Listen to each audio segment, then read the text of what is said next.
ములుగు జిల్లాలోని ప్రసిద్ధ పుణ్యక్షేత్రం మేడారంలో రేపు సమ్మక్క సారలమ్మల దర్శనాలను నిలిపివేస్తున్నట్లు పూజారుల సంఘం ప్రకటించింది. ఆలయ గద్దెల వద్ద జరుగుతున్నటువంటి కొన్ని ప్రత్యేక ఆధ్యాత్మిక కార్యక్రమాలు, అభివృద్ధి పనుల నేపథ్యంలో కూడా ఈ నిర్ణయం తీసుకున్నట్లు పూజారుల సంఘం అధ్యక్షుడు జగ్గారావు ప్రకటించారు. ఇక గోవిందరాజు, పగిడిద్దరాజుల గద్దెల ప్రతిష్టాపన కార్యక్రమంతో పాటు భక్తుల సౌకర్యార్థం చేపట్టిన గద్దెల విస్తరణ పనుల కారణంగా ఈ ఆంక్షలు విధించారు. భక్తులు సహకరించాలని వారు కోరారు.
ప్రభుత్వం వాళ్ళు ఈ గద్దెల అభివృద్ధి కార్యక్రమం చేపట్టడం జరిగింది.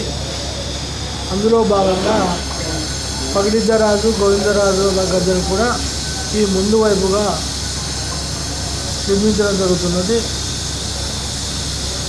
దాని ప్రకారంగా బుధవారం రోజున పూజా కార్యక్రమాలు, గోవిందరాజులు, పగిడిద్దరాజుల పూజా కార్యక్రమాలు జరుగుతాయి కనుక భక్తులకు విజ్ఞప్తి చేయనది ఏమనగా రేపు బుధవారం రోజున ఉదయం 9 గంటల నుండి 2 గంటల వరకు ఎవరు కూడా దర్శనానికి రాకూడదని మనవి చేస్తున్నాం.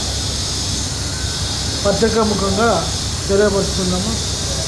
వచ్చి ఇబ్బంది పడకూడదని భక్తులకు తిరిగి